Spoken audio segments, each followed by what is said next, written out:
Hi. Today's scripture reading is from Luke 16, 1 through 8. He also said to the disciples, "There was a rich man who had a manager, and charges were brought to him that this man was wasting his possessions. And he called him, and he said to him, 'What is this that I hear about you? Turn in the account of your management, for you no longer can be manager.' And the manager said to himself, 'What shall I do, since my master is taking the management away from me? I'm not strong enough to dig, and I am ashamed to beg. I have decided what to do, so that when I am removed from management, people may receive me into their houses.' So, summoning his master's debtors one by one, he said to the first, 'How much do you owe my master?' He said, 100 measures of oil. He said to him, 'Take your bill and sit down quickly and write 50. Then he said to another, 'And how much do you owe?' And he said, 100 measures of wheat. He said to him, 'Take your bill and write 80. The master commended the dishonest manager for his shrewdness. For the sons of this world are more shrewd in dealing with their own generation than the sons of light.'"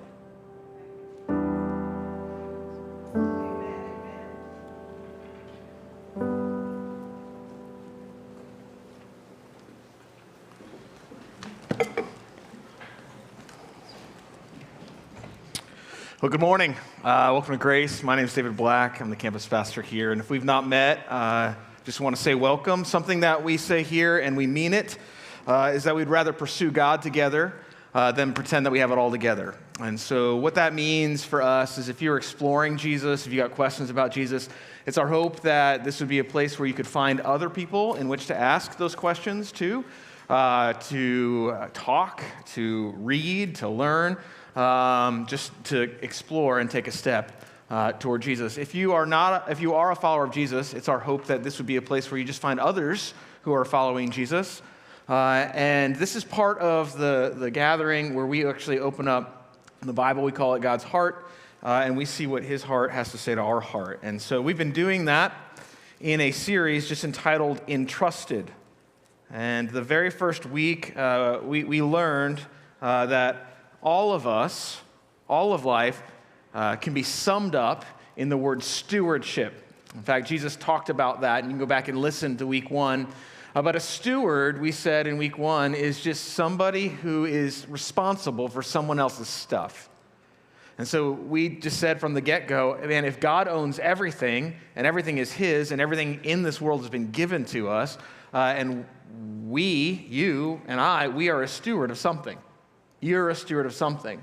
And then we started thinking about that and talking about that and understanding that Jesus had a lot to say about that. In fact, he said that followers of Jesus should be recognized by how we handle our somethings, our stuff.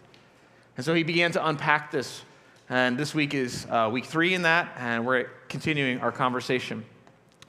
The story's told that when John D. Rockefeller, one of the most wealthy Americans during post-industrial revolution, passed away, a young reporter thought it would be great to be the first to get the scoop on his life. So not being as well known as other papers, he knew he'd have to work twice as hard, but somehow he found a way to get the phone number to not just the offices of John D. Rockefeller, but his own personal secretary. And so not long after news broke that Rockefeller had passed, he called up the secretary of Mr. Rockefeller, and he was talking to him about his life and said, what was it like to work for him? What was it like to be with him? What kind of man was he? And one of the questions that he thought he would be able to ask is, man, what fortune was left behind? And so he rightly, and perhaps hoping to be the first to come up with the correct number and put it in print, says to Rockefeller's secretary, how much did Mr. Rockefeller leave behind? And the secretary rightly said, all of it, all of it. A friend of Mr. Rockefeller's was a real estate magnate. He was a little bit different in his makeup. He also had a large wealth amount of money. And he had been famous for being quoted all over as that when he died, he wanted to take $1 million with him in his casket.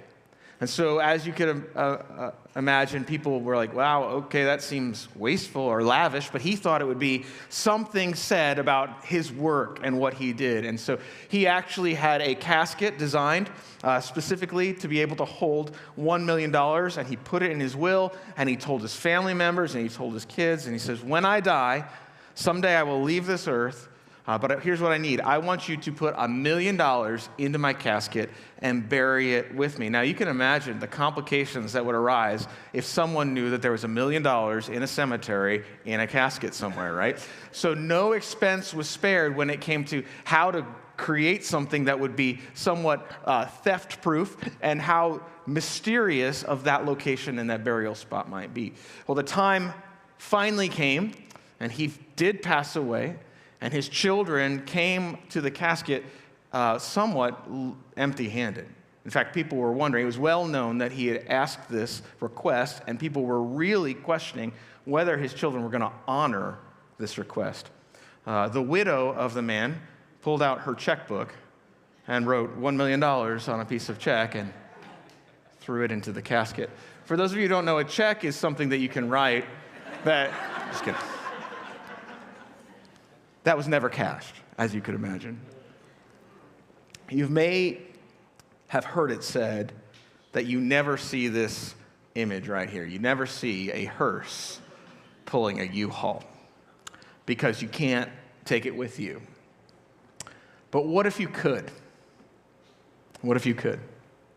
Our text today came from Luke chapter 16, and Jesus is telling another story, what we call a parable. And a parable, if you didn't grow up in church, is a story with a meaning to it. And so it's meant to teach a lesson. And so sometimes in a parable, it's good to ask, who is God? There's always someone in the parable. It's like, who's God in this equation? There's also some question to ask, who am I? Like, who are we to be? In which Jesus is like putting in this analogy. And then also like, what is this world or this thing that's being taught? And so Jesus tells this parable. And what's fascinating in this parable is that it's one of the most difficult parables, supposedly. Like, I didn't come up with that. People say it's one of the most difficult parables that he taught. Because he takes a really bad guy. In fact, this manager was wasting money. And the word that was used of this manager is the word in the Greek, diablos, right? And we would use that word as diabolical. And so he was manipulative, he was kind of wasteful, he was deceitful. He actually took his master's money and like canceled some of the debts. And you think, you're like, wow, Jesus is going to really just like hand it to this guy. But he does something shocking. He commends him, right? And so we find in this text, Jesus taking a really bad guy, because you're like, well, is that what we're learning at church today? That I should waste my boss's money and like run a fire sale? Is that what I should do with all this stuff? Or is he teaching a really good point? In fact, if you read verse 9, we read all the way up to verse 8, but in verse 9, Jesus says this. He says, I tell you, make friends for yourselves by means of worldly wealth, so that when it fails, they may receive you into eternal dwellings. You say, what in the heck is he talking about? It seems that Jesus is saying that there is some degree to which you can leverage the stuff in your life to equal things in eternity. In fact, we would say it this way. You are a steward of something, invest it eternally. Invest it eternally. I say, well, what do you mean? Is this the part where you say, give it all to the church, right? Is that what we grew up with? Is that what it's like? No, Jesus is actually teaching something that goes beyond just simply giving to a local church or a charity. Jesus is going beyond something that actually reaches into the very point of our life, because we all have something, some stuff, some sort of amount of skill or ability. Again, we're talking about not just money, but we've been entrusted with some people's trust. We've been entrusted with responsibility. We've been entrusted with family and for kids. And Jesus seems to be pulling out some principles here. And here's why I think it's so important. Because I think last week we learned that we should live generously because we shouldn't put all our hope and everything into our stuff. And I think if you're not even a follower of Jesus, you understand that. But I think the flip side is true. In fact, we don't understand what Jesus is saying today. We might be tempted to believe that, oh yeah, we know money's not everything, but we might be tempted to believe that money and stuff is just nothing. And Jesus goes, no, actually it can matter, and it should matter to how we use it and what we do with it. You see, I think something that Jesus is saying in the parable that we read, you could put it this way. He's saying, hey, get serious about what you've been given. Get serious about what you've been given. Now, look at the text. Again, we're told in the story that this man was wasteful. There's a rich man. He had a manager. This manager was wasteful. But suddenly the master comes to him because he's like, hey, I heard you're wasting my money. He goes, hey, I need you to get your stuff in order. So he's firing him. Okay? He's going, hey, you're fired, you're out, but look, I need you to wrap stuff up, which, by the way, this should be an example to all of us. If you're going to fire someone, fire them quickly and don't leave your ledger books with them, right? But he's like, hey, you're going to be fired. I need you to wrap things up for me. And the manager goes, it just got real, right? His life, he was not working. He was wasting. I don't know what he was doing. Maybe he was just hanging out in a pool, sipping on something, right? And the manager comes up to him at the edge of the pool, and he's like, hey man, I heard you're wasting my stuff. And he's like, what do you mean, right? He's floating on something as it goes by. He's like, you're fired, get the stuff ready. And he goes, oh man, you gotta start working. And he goes, I can't, I love this. He's like, I can't dig. I'm not gonna do that. He's like, I don't know a trade, I'm not gonna do that. And he's like, I'm too proud to beg. So what do I do? This guy, for the first time, maybe in his life, is asking the question, what should I do? And the manager's going, you should have asked that question day one on the job, right? But he's asking it on the last day of the job, which oftentimes is the difference between being hired and fired, okay? You should ask, what should I do? He's been, up to this point, living as if his life was limitless. Right? He's been living doesn't matter. This is great. I'm just chilling. But it suddenly got serious. In fact, when you look in the Bible talks that way about all kinds of stuff for us with our life. In fact, 2 Peter, he writes to a church, not much bigger than this one. And he goes, since everything will be destroyed in this way. You're like, wait, what? You might want to go read 2 Peter. He says, since everything will be destroyed in this way, what kind of people ought you to be? He's talking to followers of Jesus. You ought to live holy and godly lives as you look forward to the day of God. In other words, the fact that nothing lasts forever isn't Christians just going, I can do whatever I want. It actually ought to move us to be serious about our life. And there were these guys in the Old Testament in 1 Chronicles chapter 12, who ran with this guy. His name was King David. King David was one of the most famous kings in Israel. He was called a man after God's own heart. At one point in time, he was being hunted for his life, and this group of guys, he kind of assembled like the Avengers, more or less, of that day, around him. And one of the descriptions of the guys who came around him, there's a guy, you can go back and read the whole description. It's like, this guy could do awesome stuff with a sword. This guy could do things with a different type of weapon. And it's like, oh yeah, there are these guys of Issachar, these men of Issachar, which is a place, who had an understanding of the times to know what Israel ought to do. 200 chiefs and all their kinsmen under their command. And so their weapon wasn't a sword or a shield. They're like, you know what their weapon was? They knew what day it was, and they knew what they ought to do. These guys were dialed in. They were locked in. They're like, this is our run. This is our time. Other people have come before us, but today is our day. We should be actually serious about this. At some point in time, all right, at some point in time, the future invades our present. And here's what you know about good investors, right? If Jesus is talking about investing things eternally, investors are not just people who live in the present. They're also not just people who live in the future. Investors are people who what? Are able to, in the present, see out into the future and make decisions today about tomorrow.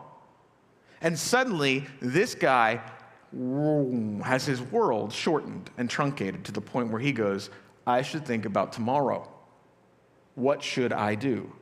I should get serious about that. Now, what's interesting here is he's, for the first time in his life, not only being serious, but Jesus calls him shrewd. In fact, he says this word right here. He goes, for the sons of this world, that means people who are not followers of Jesus, people who are not believers in God, he's like, are actually more shrewd, which is what he was commended for, in dealing with their own generation than the sons of light. Well, who are the sons of light? Well, if you look throughout the Bible, Jesus would refer to followers of Jesus as people who walk in the light or of the light. And so he's saying, you know who gets this really right? That word shrewd there kind of means creatively wise. If you're old enough to know who MacGyver is, think that, okay? If you don't know, find someone older than you later and ask, okay? It's like, oh, I get creative with stuff. Like, it's wisdom of knowing where you are. And Jesus goes, you know who does this the best? People who don't even follow me. Amen. Worldly people. You know who's more serious about their life? Most of the time, people who don't even know who I am. He's like, you know what the church could learn from the world? How to actually be serious about what they're doing. It's fascinating. Jesus goes, hey, you want to see someone be wise about what's up? Look around. Look, you know this, and I know this, and I know you know this, because if you have a cell phone, you probably get these calls right here, right? Man, they call me more than my own family, right? How many days of the week do you get a scam call? Scam likely, all the time, right? These people are awake at night while I'm sleeping, figuring out how in the world they can trick me into giving them my money, right? They're like, we are so serious about what we're doing, we're going to change our number, we're going to buy your stuff illegally offline or something, or maybe sometimes legally. We're going to figure out how to call you. We're going to change it up so in hopes that when you answer the phone, we go, do you know about your car's warranty, right? I get texts. Are you interested in selling your house? Right? Sometimes I get text, hey, Cindy, would you like to sell us your house? And I'm like, I'm not Cindy. And they're like, oh, would you like to sell us your house? I'm like, oh, they got me, right? Like, oh. They're so serious about this that they develop things all the time. They're changing it up. They're always figuring out how can we do what we do to get what we're supposed to get. And Jesus goes, maybe the church should be aware of that. Maybe followers of Jesus ought to understand that this life is not forever, and we ought to be people who are going, how do I invest what I have? Not how do I get what I want, not maybe God will bless me someday, one day, but with looking at the family that I have and the house that I have and the things that I have and the trust that I have and the job that I have, man, I need to get serious about that. I need to start thinking about the future in light of the present today. I love this. Jesus isn't just simply saying, hey guys, it's right to think about the future today. It's right to invest things. You know what he's saying? It's smart. He's like, it's smart to do this. The world knows that. Do you? Like McDonald's has a strategy for selling hamburgers, or at least they used to, right? They don't just go, we'll put out a sign and turn on the light and see who walks in. They've got like mouth-watering, like maybe, advertisements, right? They're figuring out slogans and catchphrases. Look, there are influencers half my age online working twice as hard, making twice as much. All day, every day. That's all they're thinking about. So how can I make a new TikTok that goes viral? Gosh, I swear I know what it is, okay? I'm not that old. Right? How do I do this? And Jesus is like, hey, you should think about this. In other words, the idea that you only live once could be an excuse to pursue pleasure your whole life. Or it could be a motivator to pursue purpose in your life. One person said this, and I think it's interesting. He says, steward the temporal with gratitude. Invest in the eternal with abandon. It's like, hey, if you think about what you've been given, understand that it comes from somewhere and be grateful. But when it comes to investing it in the future, don't waste it. Get serious about it. I think we got to ask ourselves this question: do I have a strategy? Do you have a strategy? Have you ever thought about that? Hey, I've got this house. What's my strategy? For what? For investing in eternity with it. Hey, I've got my time. I've got a little bit of freedom. I'm only taking 2 classes this semester, or I get off work early now, or I've just been given some extra time in my life. I have a drive time. What do I do with it? Well, what's your strategy? For what? For using it for eternity. Hey, I've got these kids. What's my strategy for my family? For what? For using it for eternity. Now, you might be sitting here and going, like, okay, well, that's great. We've all got different stuff, and I'm sure there's different strategies, and there are people who've actually like figured out like rules of life. They've like written out their own, and you can get real hard in the paint on that if you want, real quick. But what is the strategy? Like, are you telling me that there's like this boilerplate like Christian strategy? Are we supposed to am I supposed to be using my Instagram account for Jesus? It's like, how does that work? And look, I would say that there are probably a lot of different strategies that we could talk about. There's a lot of good things that you could actually look up online or just talk to someone older who's doing it well and be like, how'd you do that? Because they're probably intentional about it. Anybody who does something well is probably intentional about it. So if you see someone doing something well, just ask them, okay? We can look into that. But here's one thing that I think, regardless of your strategy, regardless of how old you are, regardless of how much you have, regardless of what your life looks like, I think that we have to understand. I think Jesus is not just saying you need to get serious about eternity and what you've been given in this parable. I think what Jesus is saying in this parable is also this. He wants us to know that people are the portfolio. Like, if you're going to invest in something, invest in people. Look at what this guy does. He's like, I know what I'm going to do. I'm going to call in my master's creditors, people who owe him debts. And he's like, I'm going to reduce their like amount that they owe. Which if you're these guys, you're like, this is awesome. Like, he's like, I'm going to do this. Why? So that when I'm out of work and I am walking by and I'm hungry, they're going to be like, hey, how you doing? You're like, good. I got some free time tonight. And they're like, hey, you want to come over for dinner? You're like, absolutely, I want to come over for dinner. Thank you very much, right? Or so he can be like, hey, can I crash on your couch? Yeah, sure, go for it, right? So he calls in the people, and these would have been vast amounts of money. He says, how much do you owe my master? He says, 100 measures of oil. Just to give you an idea, 10 measures of oil was 1 year worth of olive oil. All right, so it's 1 year worth of one olive oil from one tree. So he's like, if you think about that, this is massive amounts. And he's like, how much do you owe him? And he says, 100 measures of oil. And he's like, quick, write it down. You owe 50 now, 50% off. You're like, you don't have to tell me twice, right? Okay. Right? You sure this isn't a scam? Like, nope, do it, man. Hurry up. He only talks about 2, but you can imagine a long line. What's going on? I hear they're handing out discounts. Okay. I'll sit here. He comes in. And over the course of a day, you can just imagine that conversation. Well, thank you so much. You're like, you're welcome. He's like, hey, maybe I could do something for you in the future. You're like, I don't know, maybe. We'll see, right?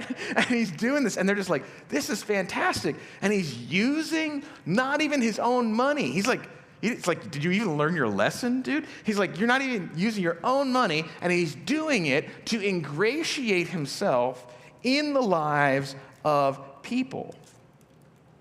so that he might have friends. Some of you, I could sit here and I could list off names. In fact, I brought with me. These are the most amount of return over a year for every year of investment.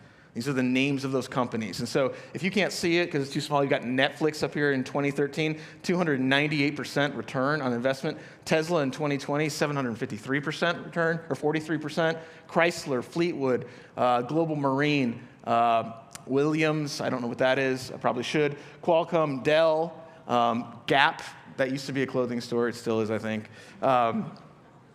These are names that we would know, and names that if someone came up to you and said early on in the day, like flashback to early 90s, late 80s, computers aren't really a thing yet, and someone goes, hey, there's a buddy of mine, he's in his garage, his name's Steve, he's building this company, it's called Apple, do you want to invest in that?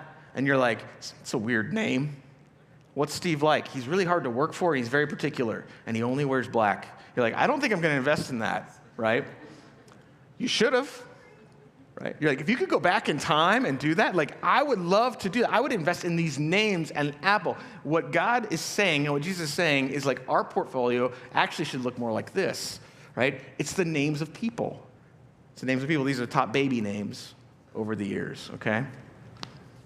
Saying, look, there are going to be people in your life that are put there so that you can invest in them for eternity. That means on the flip side, there might be people in your life that over time and into eternity, you go, man, I should have invested in them when I had the opportunity. There's things that you and I have been given so that we might be able to use them for the future. In fact, what Jesus is saying here is the opposite of what our default is, right? It's the opposite. In fact, he seems to be saying that I want you to make friends for yourself by means of unrighteous, that's worldly wealth. He means like temporary things. I want you to make friends, right, with the stuff that you have. We tend to be taught this growing up. In fact, I don't know if we have to be taught this. We just kind of know this. We tend to use things or use people to gain things. That's what we tend to do.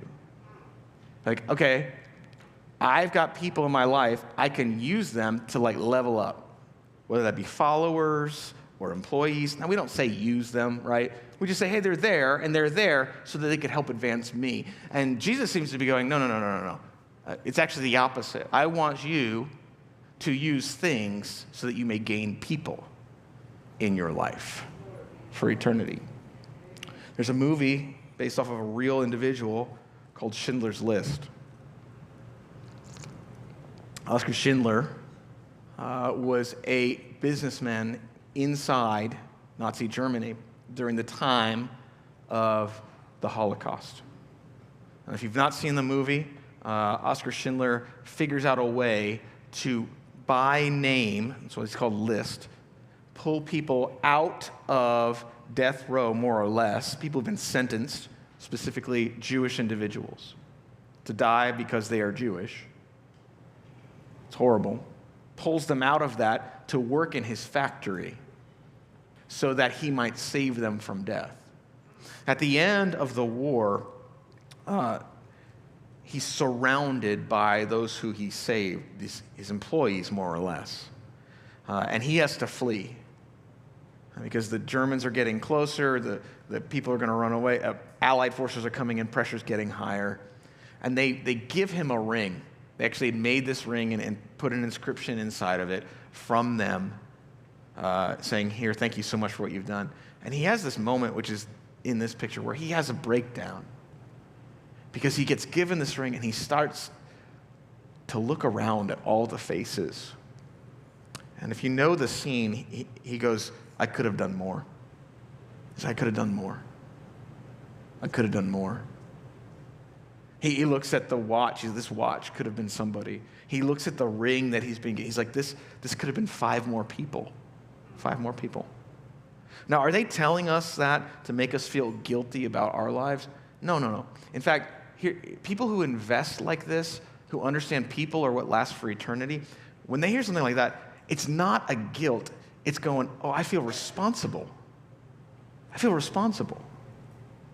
Oscar Schindler was somebody who was like, I feel responsible for the people that God's put in my life. You might go, well, that's extreme. That's Oscar Schindler. And you're like, that was Germany. And Jesus goes, yeah, that's extreme, but I'm talking about eternity here.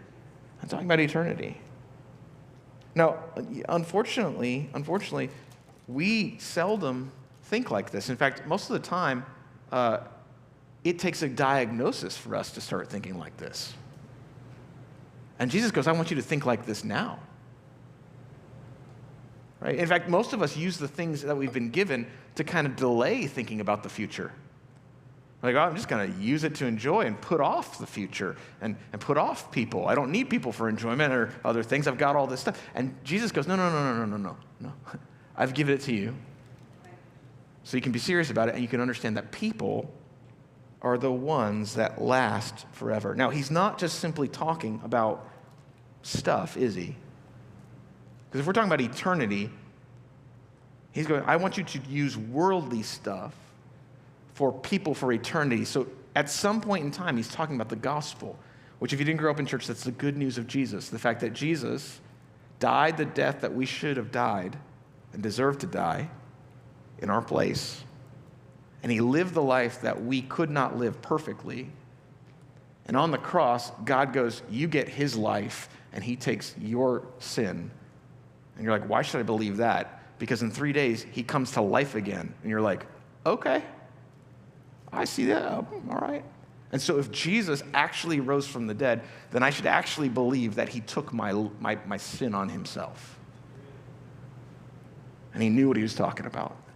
And Jesus is telling this story because he knows he's going to rise from the dead. He's going to take other people's sin on himself so that people can last forever with him. Reversing the curse of death. That's pretty cool. And he's going, guys, you have the ability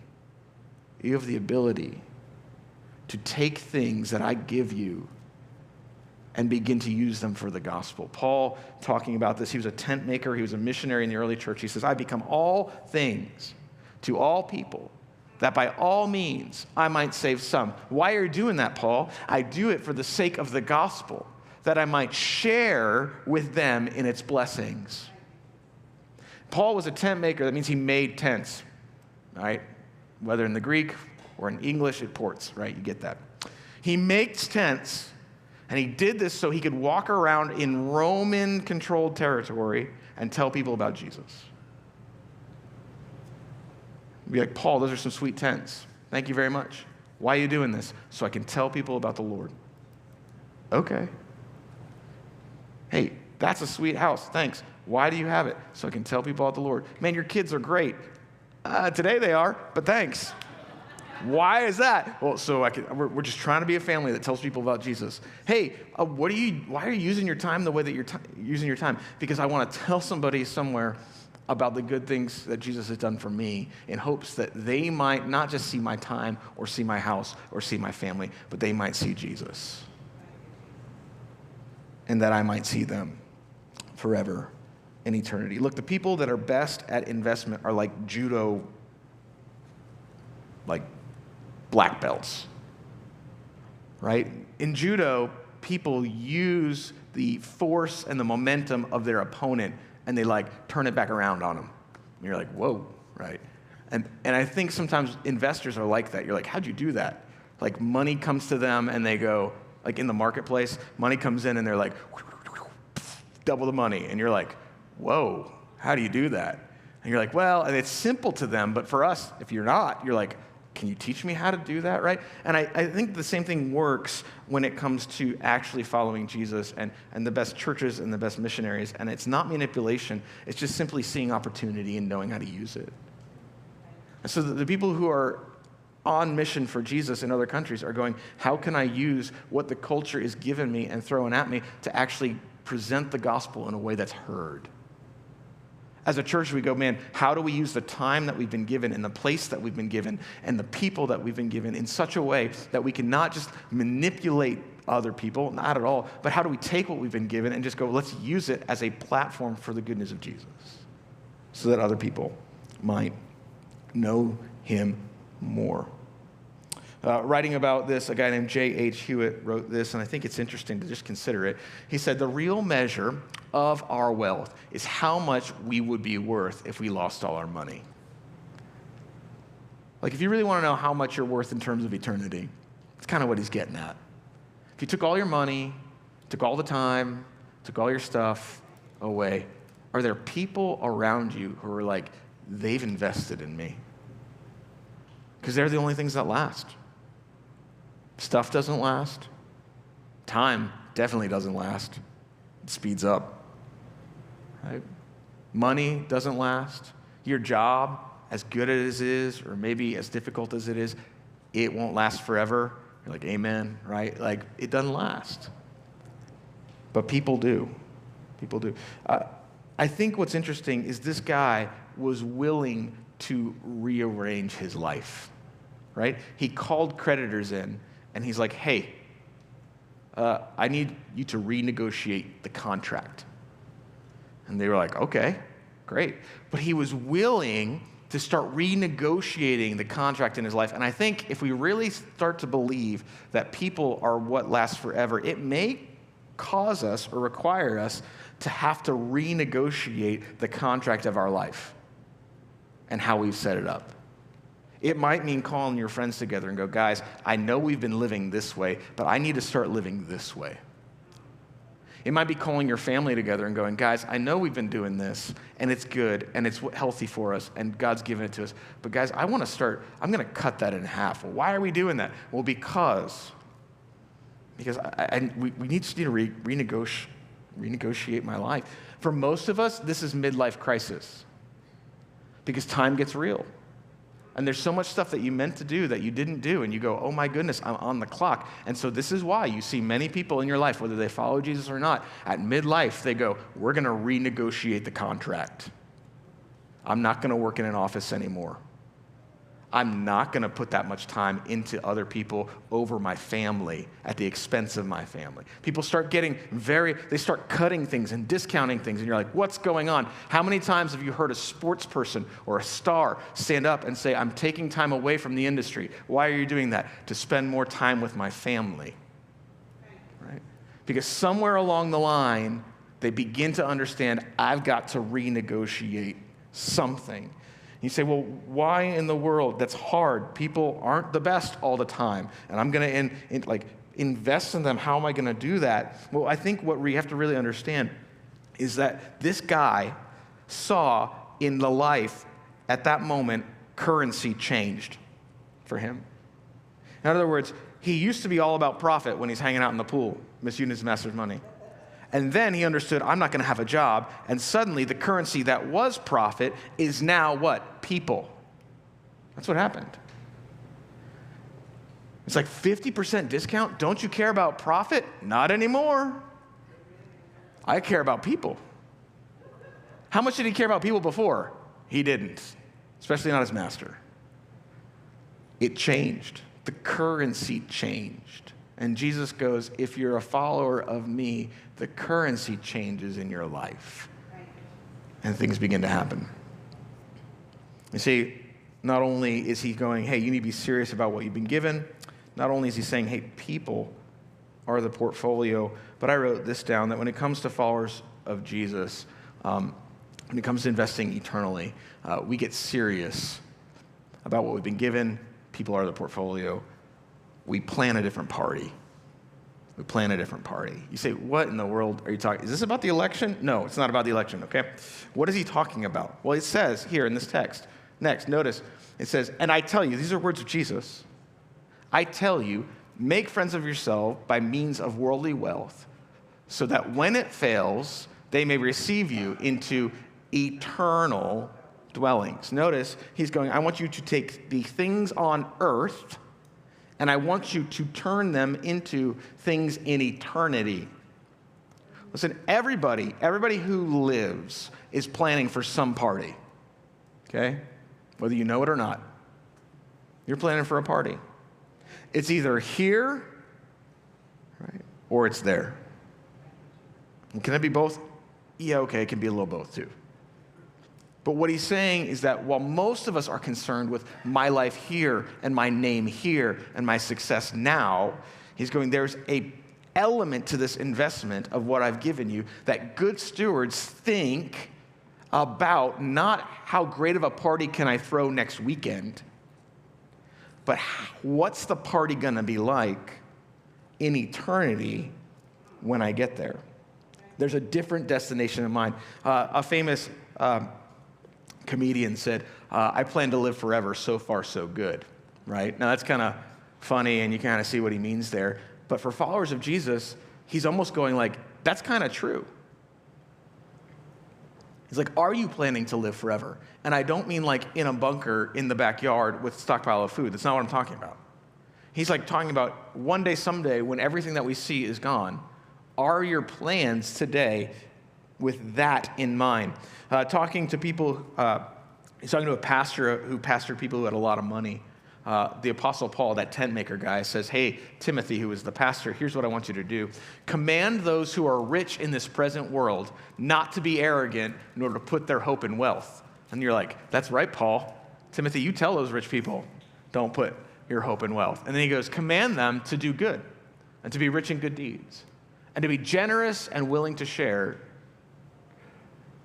In this way, they will lay up treasure for themselves as a firm foundation for the coming age, so that they may take hold, I love this line, so that may take hold of the life that is truly life. Right? There's times in this world where you look at something and you go, man, that's living. And Paul goes, no. That's not life. There's a life that is truly life. And it's not anything that we see here. It's something that's coming. Plan to live forever. There's a famous story that's told about missionaries who returned. If you've been around, I've told it before, but I think it hits the nail on the head every time. Missionaries came back at a time when the fastest way to return was not by air, but by ship. They came back from Africa on assignment and deployment, and they were coming back to the United States. And as they pulled into port, they were made aware of the fact by the captain that Teddy Roosevelt, the President of the United States, was on board that ship as well. And he was actually coming back from one of his famous game safaris. And as they pulled into port, they saw a band, and they saw men and women in all sorts of fancy, nice dress. They saw soldiers lined up in a form of salute and honor as the President of the United States gets off this boat. And as they got off the boat, they were just looking at all of the pomp and all of the circumstance, which, as you can imagine, from living overseas in Africa at that time, was very different. Very different. If you've ever come back from another country to this one, even, in some cases, you come back and it's a very different, and that difference is so stark. It's right there. It was so impressive upon them that the wife turned to her husband and said, man, look at that. Look at that. He's got all of that celebration, all of that stuff. I wish we could have some people like that waiting for us when we got home. And the husband looks at the wife and says, hey, just remember, we're not home yet, right? The idea is that there's an eternal home for you and me with God. And it's not up in the sky, and it's not like harps and like angels half naked flying around. It is literally like the remaking of everything new, the way it ought to be, the way the world ought to be, with our physical and our spiritual together. And God goes, that's home, and I'm there. He's like, you ought to be living in such a way that you understand that that's where the party is. I try not to use my family as illustrations in sermons, but I got to tell you this one, okay? My middle child, Levi, one of the struggles that he has as a middle child is that he's not always able to do things that his older brother is able to do. If you're anybody who's grown up with a sibling, you understand how that goes. And as a parent, it kind of stinks sometimes just to be able to go like, well, why can he do that? Well, because he's 12. Well, when can I do that? When you're 12. And so there's this one time where Owen had a birthday party from school. He was being invited to this thing, and obviously Owen was invited, and so we're not going to be those people who are like, take all our kids, right? So we send Owen, because that wasn't the invitation. And honestly, Lauren and my youngest daughter were out, and it was just me and Levi, and he's feeling a little down. He's feeling a little depressed because his brother's going to do something fun, and he's at home with his dad, and all the great things that we've provided him for. Anyway, but he doesn't see all that. And so as a dad, you're like I was like trying to be really, just connect with him on his level. And I'm like, hey man, it's okay. You and I, we're going to have fun here too. And he's like, we are? I'm like, yeah, man, we're going to have fun. What are we going to do? I'm like, oh man, it'll be great. We could eat some food, and we can like maybe see something on Netflix. And I was like, hey man, it's a party here too, right? We can have a party right here. He's like, all right. And I'm like, hey, I just need you to take a shower. And he was like, what? And he gets up and he goes, the party is not here. And he storms off to the shower. And so now for the rest of my life, I'm always like, the party is not, it's not here. He's like, the party's not here. And I have to share that with you because I'm like, man, that's us as followers of Jesus. The party's not here. And sometimes I think we think it ought to be. I think sometimes when things get rough, or when we look at other people's stuff, or when we just scroll on Instagram or whatever you're scrolling on, and you look at everybody else and all the people that they have following them, and the life that they have, and the vacations that they have, which, by the way, they're only showing you the good parts, right? And you're like, oh, why can't I have that? I want a party, right? I think sometimes Jesus is like, hey, the party's not here, right? Trying to find an image for that illustration was really difficult. I actually Googled it. I found this. This is somewhere on TripAdvisor. Check out this first. Look, the party is not here. This person stayed here at the Breathless Montego Bay Resort and Spa. Unfortunately, the party have not arrived to the Breathless Montego Bay, and it seems as management is okay with that. That basically goes on, hey, the DJ didn't take requests and all this stuff. Party wasn't there, right? Can you imagine being there and going like, the party's not here? Like, well, then where is it? Right? I think sometimes it's like that too, because we're like, oh man, look at all the stuff in America that we have. Look at all the things that we have. And we go, the party's not here. God, I need a party. And he's like, it's not a party, man. It's not here. It's there. And yeah, there are times in life when your house is going to be full, and your table's going to be full, and your bank account's going to be full, and your time's going to be full. But there are going to be times when it feels like a famine too. And I think the difficult part is to take a look at the stuff that you have right now and go, I might not be in the circumstances that I want. It may not be the way that I like it, but I'm a steward of something. And stewards know how to leverage the life that they've been given to invest for eternity. That's what they do. In fact, talking about this, in the picture that we have in the end, the last book of the Bible, talks about the time when we're with God, and it refers to it as a wedding party. It says this, let us rejoice. That's the Bible's way of saying let's party. Exalt and give him the glory. For the marriage of the Lamb has come, and his bride has made herself ready. That's the church. That's people who love Jesus. Those are followers of Jesus. By the way, every time, every age, every place, every ethnicity, right? And the angel of the Lord said to me, write this down. Blessed are those who are invited to the marriage supper of the Lamb. That sounds very, very like churchy. That's the wedding reception in heaven, which I love it because even the Bible knows the best part about the wedding is the reception. So you want to know who's blessed? The people at that party, right? At that party. That's it. I think it's interesting to me that Jesus seems to say, right? Jesus seems to say that we should live our lives so that when we get to that party, there are people waiting for us. Which is funny because like in church world, we're often told, hey, it's not about the numbers. By the way, I don't think it's about the numbers, but Jesus kind of goes, it's about the numbers. Only we get it backwards because as churches, we're like, it's about the numbers right here, right now. And Jesus is like, no. Who cares how many you can sit on a Sunday? I want to know who's sitting with you in eternity when you get there, right? I just want to point out that, like, if we live our life like God's got it, and you can do that, but Jesus is trying to wake us up and go, hey, there's purpose to this life. I love the honesty of this author.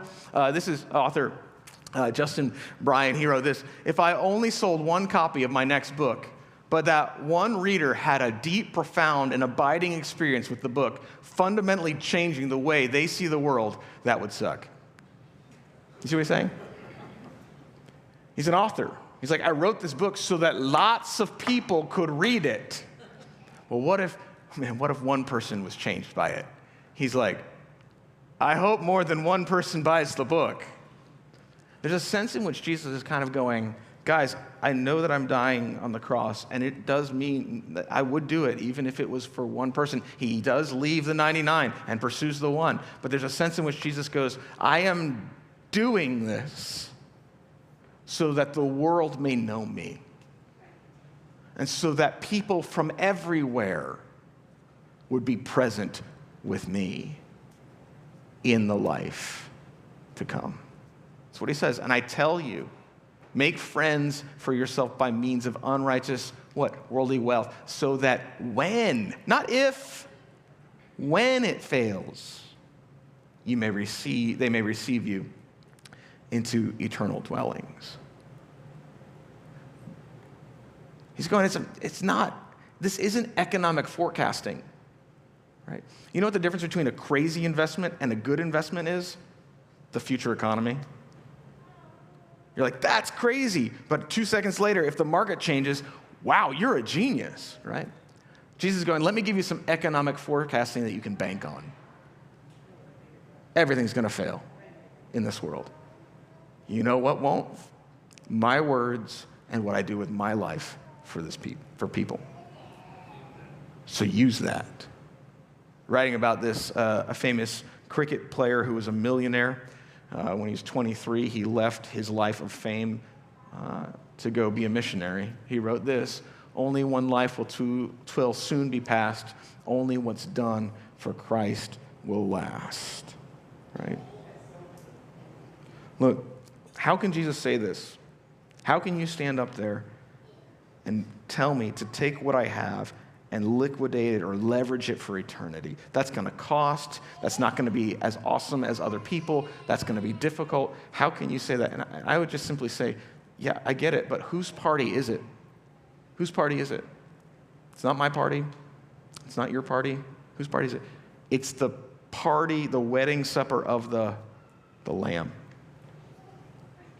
The lamb in the Old Testament was the animal that was stabbed and killed for you and me, so that somebody could come in and approach God. And Jesus is like looking at you and me, and as the band comes up, I think what he's trying to get across to you and me is like, look, I want you to do, all I'm asking you to do is follow me. Because when the God of the universe, who made everything, came in human flesh, do you know what he did with his life? He leveraged it for lost people. He didn't just leverage it, he laid it down. And he was not an unwise manager. He was the wisest manager that ever came, right? And do you know what he did with you and me, who were, by the way, the biggest debtors in the world? You know what Jesus does for you and me and our account? And I'm not talking about account by like the Bible's morals or your mom's morals. I'm saying, you know that if you put an MP3 recorder around your neck or in your pocket and just lived your whole life recording everything you said, and all God did at the end of the day was hit play on that, you'd be guilty by your own words, right? That's how it works. And Jesus goes, that's the biggest debt. How much do you owe? Listen, God looks at you and me and goes, today, how much do you owe? How much do you owe? And you're like, 100 years worth of olive oil. I owe 50 years of living for myself. I owe 10 years of being selfish. I owe 3 years of lying. I owe my first marriage. I owe that thing I don't tell everybody about. I owe this. And Jesus goes, come here. Sit right down. Here's what I want you to do. Cross it out and write 0. And you're like, how? You're You're like, is this a scam? No. Jesus is like, it's salvation. Why? Because Jesus is the wisest manager that ever was, and he was the most perfect manager that ever was because he is God himself. And he looks at you and me, and he's like, I'm not stealing it. I am paying for it. Man, it's shocking. It's shocking. You know, I think that when we get to the party, we will be equally shocked. Not because Jesus looks at somebody and goes, oh, this person was dishonest and now they're here. I think we're going to be shocked because when we get there, just like when we get back from traveling on an airplane, if you've ever gone over somewhere else and come back and you kind of come up at Hartsfield International, you come up this elevator and that's the place where people can wait, right? Like sometimes I'll come back from Ohio. There's a lot better places to go, but you come back from Ohio and there's like people with balloons and a sign, and you're like, oh, I wonder who that's for. You kind of almost want to hang out. I don't, but you kind of want to almost hang out and see who that is. Or it's like, oh, that's a military family, right? That means someone's coming back from deployment. That means some people are going to cry. It means I'm going to cry if I stay here, right? Like, you see that. I think when we get to eternity with God, I think we're going to be equally as shocked as the people who are listening to this story, because I think there's going to be like 500 people waiting for someone, and we're going to go, who's that? Is that a pastor? Is that some like missionary somewhere? Is that a famous, like somebody with great Instagram and great Bible lines and wrote 500 books? And I think what's going to happen is some unknown guy or lady is going to walk in. And they're going to be like, who's that? And you're like, that's Edna. She taught 5th grade middle school at Whitechapel Baptist Church in Kentucky. And you're like, all right, Edna, right? You're like, what? And that's what we're called to do. That's what we want to do as a church. What would it look like if we leveraged our life and our time for people who are far from him? Okay. I'm going to pray, and before I do, I just want to say that like we'll sing, we'll worship, and if God's talking to you about what it might like to actually be sit down in a moment and cancel out all the wrong in your life and be what the Bible calls forgiven. Right? If you're ready to do that, there are people that are going to be to your right up against this wall while we're all standing. No one's going to see you. You can walk over there. They're ready to pray with you. They're ready to talk to you about that. I'd encourage you, don't do that alone. You don't have to do that alone. The life as a follower of Jesus is not lived by itself alone. Don't start it alone. So if you're ready to do that, if you're ready to take that step, if you're not there, I get it. If you're someone who is following Jesus or considering following Jesus, and you're going, man, I feel like I'm wasting my life on stuff that doesn't matter, I just need to pray with somebody, or maybe I need someone else to pray for me. Again, just while we're stand up and singing at some point during our song, during worship, you can go over and pray with someone. We're there. It's confidential. No one's going to share what you're sharing. It's just so we can be there with you. Okay? We believe that. I'm going to pray for you, and we'll sing. Father, I just pray that we as a church might understand the incredible responsibility that we have, that you have actually made a way to cancel debts, and that in that, we as people who have, not by our own effort, if we follow you, not by our own goodness, certainly not by our record, we've had our debt canceled. It's because of you and what you've done. Lord, you look at us and you say, here's some things and here's some good news, and I want you to go use that for eternity. God, help us to see that this week.